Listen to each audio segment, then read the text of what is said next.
Rolling.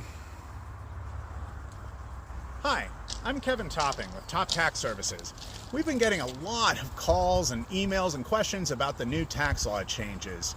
Well, I'll tell you, we're going to try to explain some of those in the coming days and weeks. There's a lot to it, but there's one thing I wanted to point out to folks that might be pretty significant for many of our clients. When you're at a beautiful property like this, you own a lot, you pay a lot of property taxes. And there has been something called the state and local tax deduction, which has been capped for the last 7 years.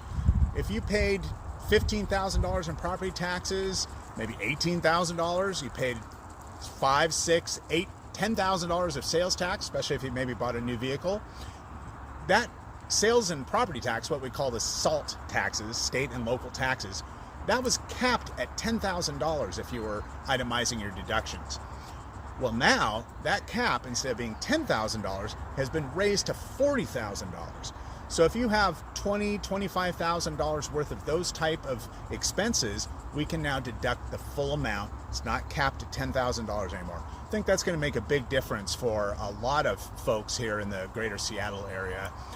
We'll be explaining more about some other really big pieces to this in the coming days, and also as we get more guidance from the IRS itself about things.